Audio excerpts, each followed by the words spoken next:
Greetings to all our viewers, and today we welcome you all to our special session that is titled Political Future of West Asia in Post-Pandemic Scenario. So on 23rd May today at 4:30 p.m. Indian time, we have our 10th webinar, and today's speaker is Dr. Waiel Awwad, a noted journalist, writer, and political analyst. He's the winner of the Freedom of Speech Award. He's also a recipient of the 5th Rajiv Gandhi Excellence Award, which he won in 2014 for the best journalist from overseas.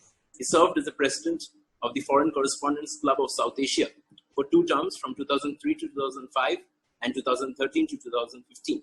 He also served as a president emeritus for FCC South Asia. Dr. Waiel Awwad has served as a journalist in different countries of West Asia. He was detained in Afghanistan once before the fall of Taliban government and also was captured in an ambush during the American invasion of Iraq in 2003 while he was embedded with American troops.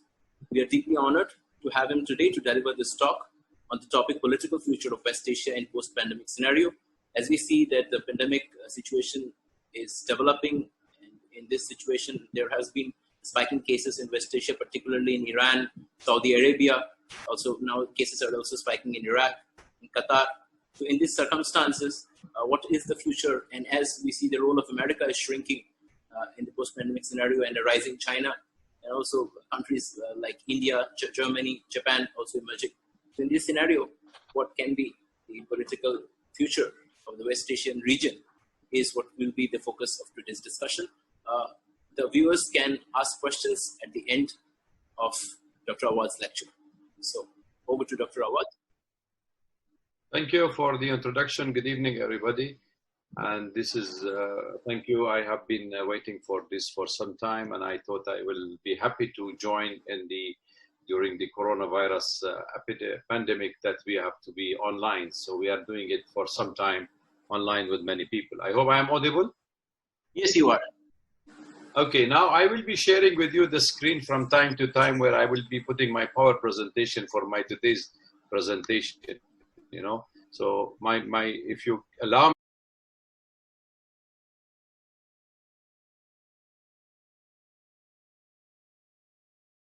Yes, okay. So are you, it's coming up. Yes, we can hear you. Go ahead. Okay.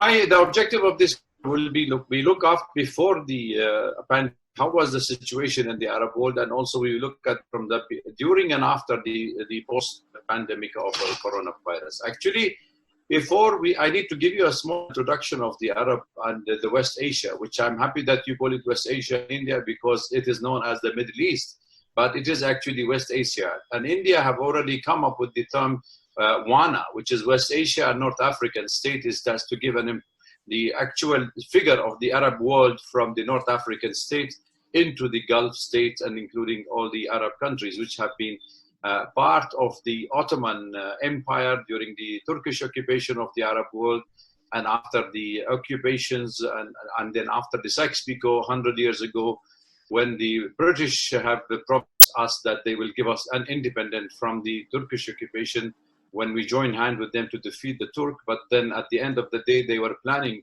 the Sykes-Picot with the French generals and the British generals and the USSR that time to divide the Arab world to their interest. But then the USSR was out and it was only left to France and UK, who divided the Arab world according to their own interest.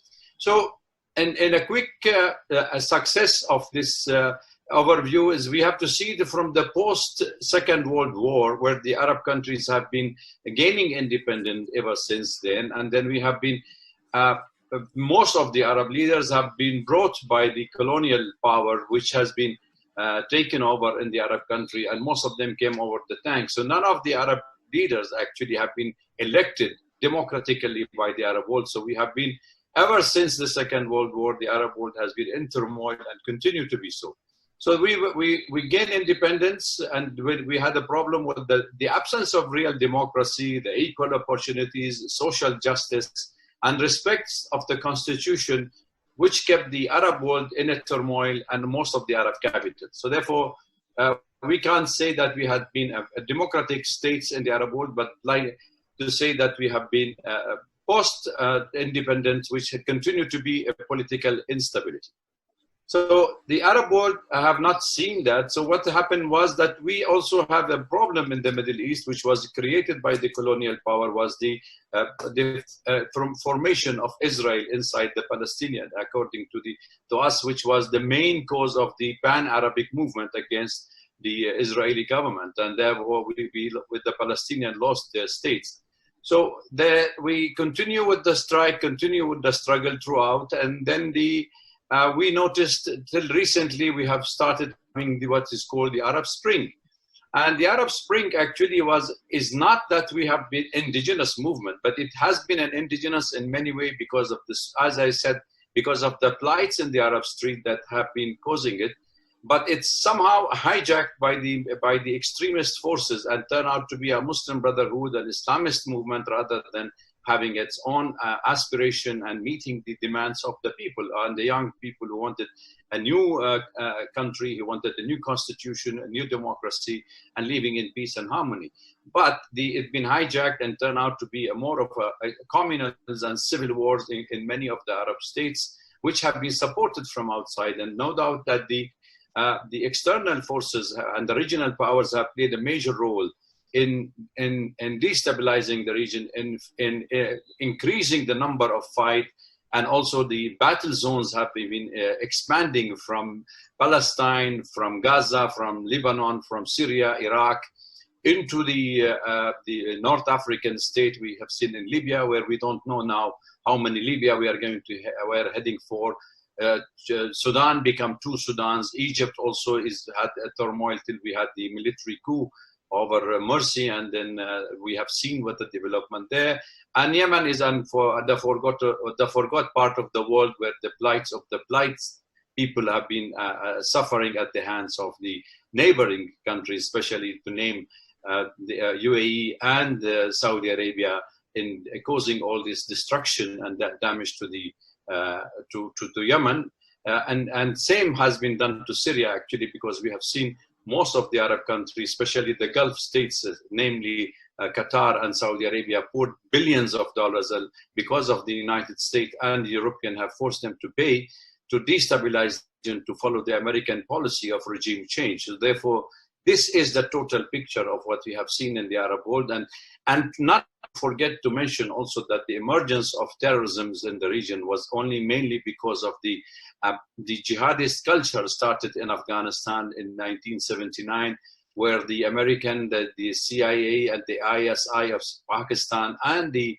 Saudi intelligence have formed what is known as Al-Qaeda organization and funded them and allowed hundreds and thousands of people from all over the world to join them and the hands to topple the USSR and kick the USSR out of the Afghanistan. And after the fall of the USSR, in fact, it has been turned out that this terrorism project become a tools in the hand of the American and the Western power to topple regimes. And that's why we have seen the invasion of Afghanistan and followed by the invasion of Iraq, which have led to the mess and the creation of terrorist organization, which is known as the ISIS, or the Islamic State of the Levant, which have created the havoc and killed and destroyed what was the remain of the civilized part of the world. And now we have seen the emergence of this group. So as long as there is a terrorism, there are occupation, there are foreign intervention, we have led to all these things. So the folly of the foreign intervention have aggravated the situation in the Arab world. And in general, the Arab world, we didn't see much of cooperation among the Arab countries, especially during the pandemic, because of the health sector is quite poor. The unemployment figures are very high. And also the interfighting among the Arab states also have created more of the instability in the Arab world. So therefore, we may be heading, or we are heading toward more of a communal wars, and it could be an ideology which maybe have an impact or effect on the outcome of the future or the ultimatum goal of these countries, that they should see the Shia-Sunni fight among the Arab countries takes place and the Islamic world. And I'm namely making Iran to come in the picture, because we don't see much of futures for stability in this part of the world, because the moment we know that the oil and gas has been discovered in this part of the world, it become a victim of the interest of those nations, vested interest in the oil and gas, and forgetting the right of the people and the peoples of the region of their existence and their aspiration for a more stable world and more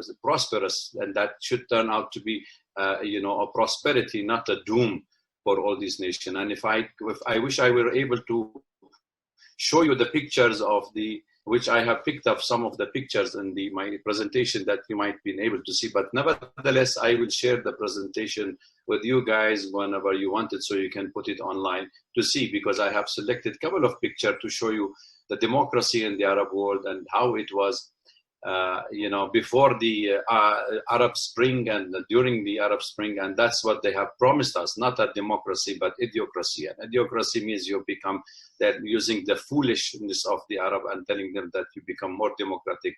And nobody actually wanted the Arab to be more democratic, because most of the regimes in the Arab world have been corrupted and have brought from outside, but against the will of their people. So we are not able to have been developed in the Arab world to such an extent that we were able to match or contribute to the humanity as we have been doing during our history. And the main reason for this, I would say, the moment we turned religion into politics, that the political Islam has been introduced, it turned out to be we are unable to contribute anything. So if you ask me what could be the outcome of the post-pandemic, I would say we may see more of new battle zones have been increased, and more of the global terrorism industry to promote in that part of the world. Why? Because there will be lots of unemployment, lots of hunger in the street, and lots of malpractice by certain government and suppression and oppression. So these are definitely going to lead, maybe, if you ask me, to the second Arabic Spring. And this time would be the real Arab Spring, where people will be leading this revolution, because I am a person who believe in the people revolution. And as long as the people of this region have been living for centuries and have been able to survive, and leaders have been changed quite often. So I think at the end of the day, definitely the Arab world will definitely gain the ground and defeat all these terrorist organizations and turn out the natural oil and natural gases into their own benefit, rather than leaving it to the vested interest nation who wanted to see the total destruction. Mainly, I would say, I had given many figures in my power presentation, which I wanted people to see why I am saying so. I'm not putting fully the blame on the Western power and foreign intervention, not at all. I'm putting most of the blame on the Arab world, because we as an Arab nations, we have many things in common. We have the history, we have the language, we have the religion, we have ethnicity. We have so much in common, but we are so much in difference, and we are so much divided that I can say when the UK have allowed or promoted the Arab League, which is looking after the Arab nation, in fact, it have promoted more of a patriotism, nationalism, to be belonging to one part of the geographic area. Like if I am a Syrian, I will say I'm from Syria. If a Jordanian will say Jordanian. Likewise, Kuwaiti or a Moroccan or a Libyan or a Sudanese. So they have divided us rather than have unified the Arab world under one umbrella. So I think these are the issues, and I will leave it for the question and answer sessions where we can see. Maybe final point, I can put India, because I need to see India on this issue. And we should not see the development in the Arab world in isolation from what's happening globally. In fact, these are the issue when all of you as youngsters, researchers, and university students should also go and do the research to find out what it could be the future relation of India with the Arab world at one stage, and what will be the future of India and stability in South Asia, because there are a reshaping of the international new world order, and we want to see a new zone of formation, because now the conflict between the two major powers is very much on the open, the United States at one side and China on the other side, and we see the world is being divided into between the two. So we have to see ourselves where we will be fitted within the framework of the dividing the interests of the world into the interests of these two nations, and where the rest of the great power or the emerging power will find its own place and realliance with the new world order. So India, for us, as in the Arab world, enjoy lots of respect and lots of relation with the Arab world. India is one of the major concerns for the development in West Asia. Don't forget that you have 8 million Indian in the Gulf state. You have more than 14 million Indian annually visit the area. You have more than $55 billion annually revenue coming from the Gulf, and the second largest oil trader, general trader with India is the Arab country. So you have a huge potential in India, and the oil and energy security for India is very much concerned, because 60% of the oil comes from this part of the world to Asia, and we see Asia, India, and China, and the Asian century is in the making, and therefore the conflict of interest among the other nations will be there. They may not have a direct conflict on their own, but definitely they will have a conflict among proxy wars, where we have created in Libya and Syria and Iraq and Sudan and in Yemen. So tomorrow maybe we can see more in Afghanistan, because we are seeing the re-emerging of the ISIS. Suddenly the ISIS is now having a platform in Afghanistan, where it was only in Syria and Iraq and Northern African state and Yemen. Now we can see it's coming into Afghanistan, because we have Al-Qaeda, we have Taliban, we have other groups from neighboring countries, different kind of organization, which has been quite active during the Taliban and during Al-Qaeda time.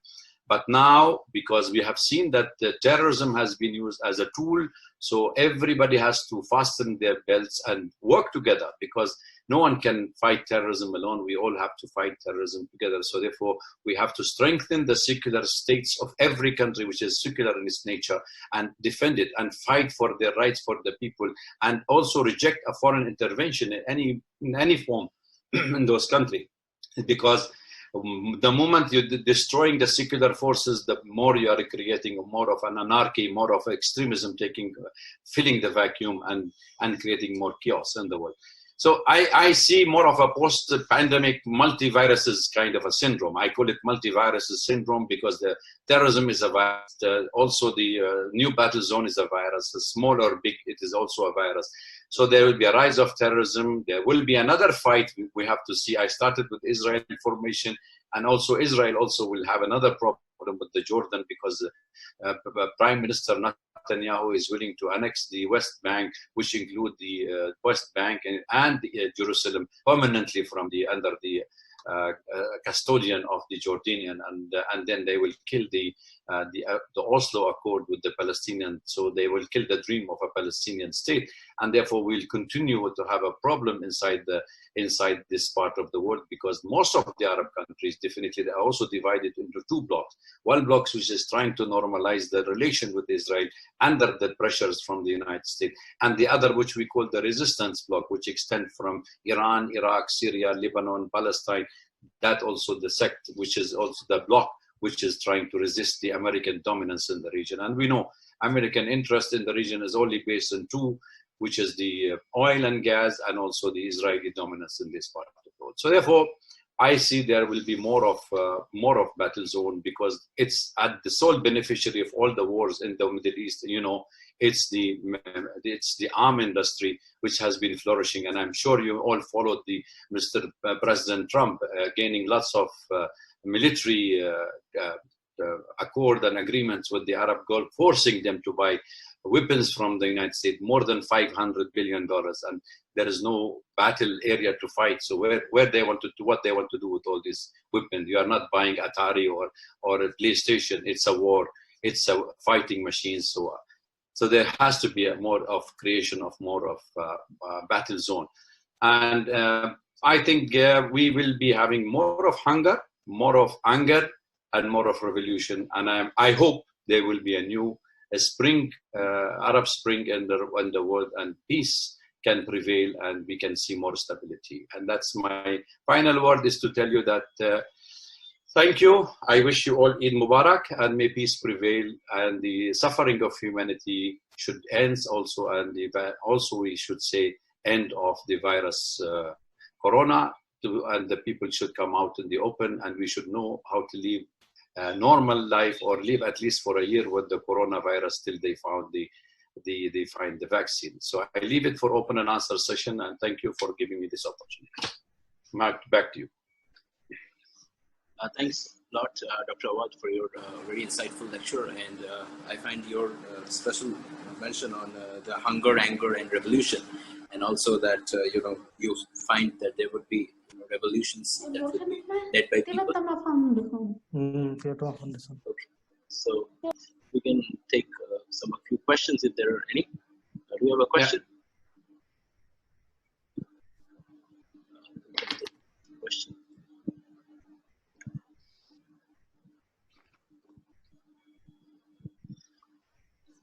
Anyone having questions can use the options. I think. Yeah. Excuse me, sir. Yeah, sir. Yes.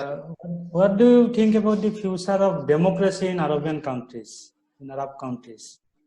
Okay. The future of democracy, and since it is found that the Arab system, the whole Arab system, it is alleged that these are closed system. So we know very little about the Arab countries. Okay. Is it true, or how do you see the future of the Arab world, maybe in the areas of human rights, or rather violation of human rights, and the present conflict between Israel and Iran? Every day we are witnessing some new development, although these are all for the wrong reasons. So how do you see this development, and how it can affect the geopolitical strategies in the Middle East? Thank you. Yes. I think I'll take one question at the time, or you will want me to record everything? No, go ahead. The question. Go ahead.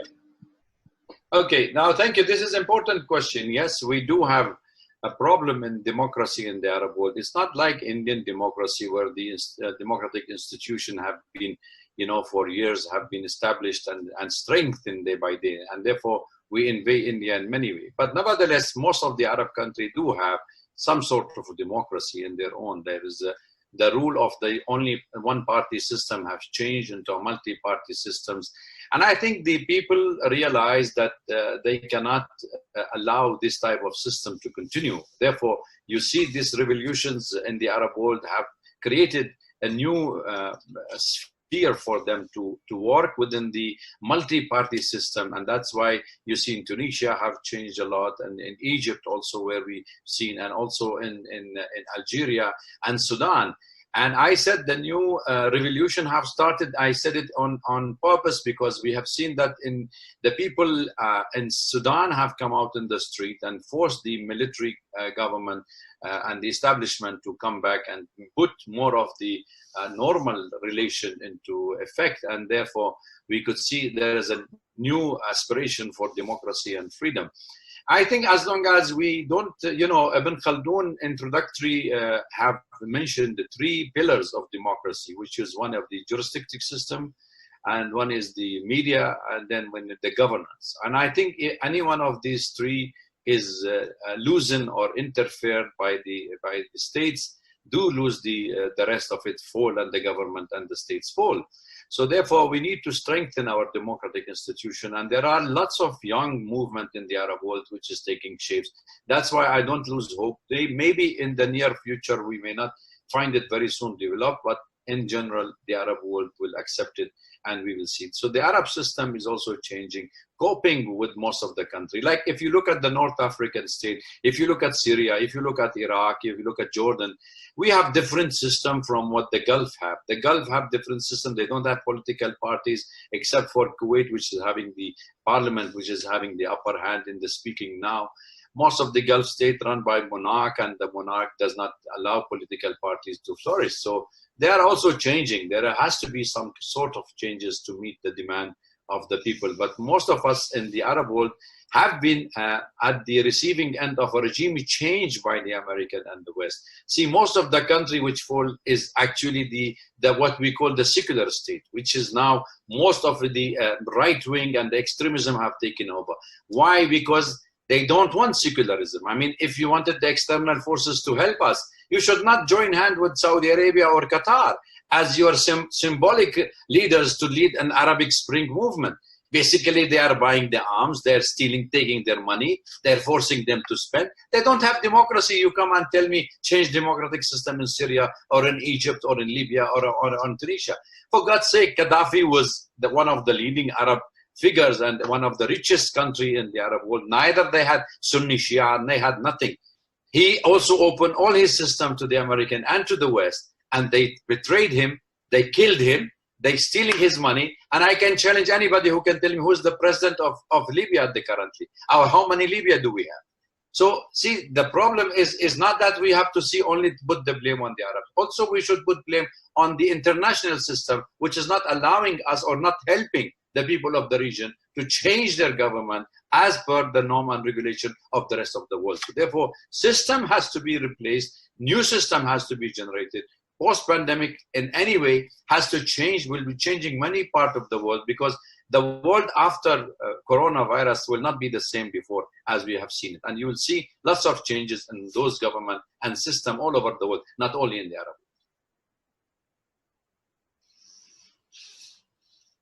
Thank you, sir. Thank you.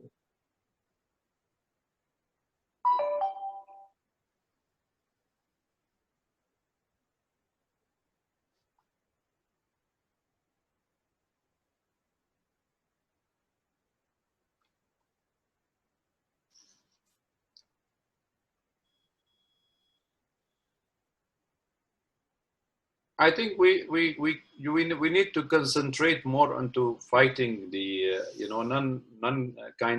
non-military cooperation, in the sense we need to cooperate in fighting terrorism, because that is the pandemic which is going to be there for years. And I think India has been a leading force in addressing the terrorism.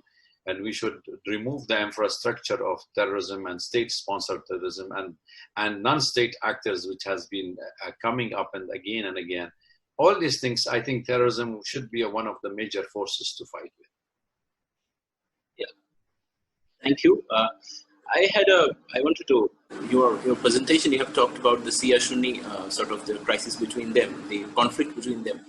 But you can see that in certain regions like Iraq and other places, there are other tribes. If you look at the Kurds or the Houthis. So if you could elucidate a bit on them, the other tribes that are there, and the conflicts related to the tribal forces that are at work.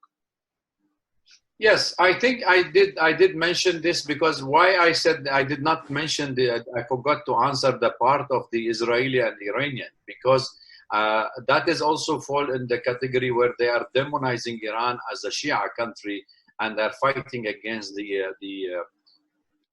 Israelis' dominance in the region, because it is the only country or leading country in the Islamic world which is against Israeli dominance and annihilation of the Palestinian cause. Therefore, anything Iran does in the region is now, they finish with the communism, they start with Islam, and now Islamophobia is there. Now it is carried to be anti-Iran movement in the region. So therefore, you will see more of an anti-Iran movement. And it is a conflict of interest, by the way. The American dollars, whenever it is being challenged, it has been, countries being toppled, whether it's Venezuela, whether it is Indonesia, whether it is Iran, whether it is Libya, because even Libyan president was floating an African currency and all that. Then Saddam Hussein also was doing. Now China is trying to deal with the Chinese currency. Therefore, that kind of, anybody who challenged the American dollars, I will also blame it on the European. Also, the European are paying the price because they created something called the euro. So therefore, the American wanted to dominate the world with the petrodollars, with their own dollars. And now it is an era of gas dollars. So either if tomorrow Iran starts selling the gas in dollars, the American will be very happy with the Iranian, because, the moment the Iranian revolution has come, the American changed hand, and the Shah of Iran was the 12th largest, strongest army in the world, because of the American support. Therefore, they froze all their money. They took the money. Similar will be with the Gulf countries and all. They will be taking out all their interests. So Iran will be on the forefront. The Shia-Sunni angle is the only way you look at it. You don't see the Houthis separate. Houthis are not as you see as Shia. They are more close to the Sunni. But they are giving it that tag because they say they are minorities. But I tell you, give me any part of the history where the Iranian for the last 300 years have interfered in any of the Arab country or neighboring country. There is no history to give that thing. So therefore, you need to create an enemy. American president, he said it in 1896. He said we should stop searching for a devil outside America and monster, and we go and fight it and we create. So as long as you start creating a monster, you're trying to create Iran as a monster in the region. Kurdish issue, Kurds have been a part of the region. They have been part of the Islamic world. They have been living for centuries. This is their part of our history.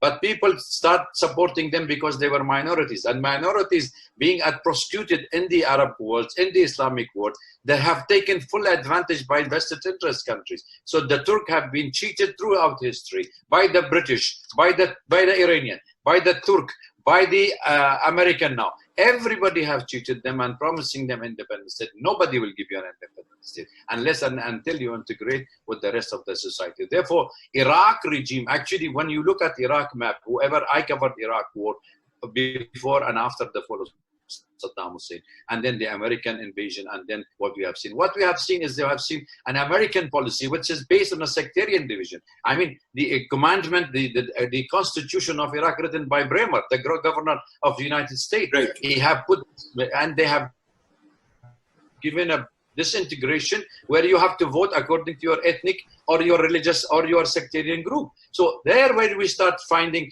a democratic sectarian democracy promoting, whether it was first in Lebanon, where we see it is a sectarian democracy, and then now it's in Iraq. Tomorrow they will bring it to Syria, and then they will take it to Egypt, and hence and forth. So therefore we can see, but we cannot call it at this stage it is a Sunni Shia. Why? Because there is no Sunni Shia, for example, in Libya. There is no in Egypt. There is no in Tunisia. There is no in Algeria. But there is oil. There is natural resources. So they want to create a problem within this government that this dictatorial regime has to be removed from the scene, and they bring their own regime. So who are their own regime? Extremist organization where they can deal with them. They can put the money back in their bank and create it. So Iran stopped giving the American bank and their money to the American, and the American feel that they are the only threat for them in the region. Therefore, Israel wanted to demonize also Iran because they are putting pressure on President Trump to go for a war. And now with July coming up and with the annexation of West Bank and Jerusalem, maybe things will flare up. And I said they are searching for a proxy wars. The American will not fight the Chinese, but wherever they find the Russian and the Chinese interest is there, they have done. Look at the map of the world. It is the Silk Route countries which has been one by one attacked by the American, and now it is the turn of Iran, and tomorrow will be the turn of any country which is supporting the Chinese, because the American does not want the Chinese to be dominant force in the world, and they wanted to make sure that the containment of China can be dealt from the Asia Pacific, can be dealt by the rest of the world in different countries.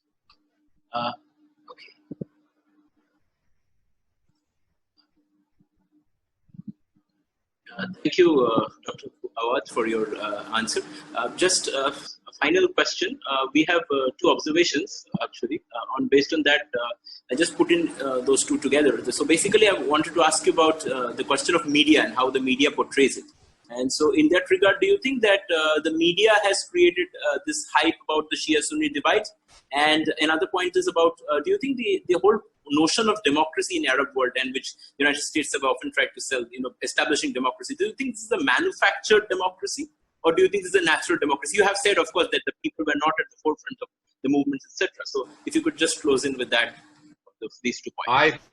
I fully, it's a very interesting question you have raised, which is quite important. In fact, if I may tell you something very interesting, that the media have played a major role, because there is no free media anywhere in the world, There is no free media. It's every run by corporate houses, whether it is anywhere in the world, okay, including India, by the way. So it's only, we have left with a few independent journalists who are not on the payroll of any country. And like me, we are chestnuts which is difficult to break or to bribe. So I'm speaking my heart out to all of you. This is the truth.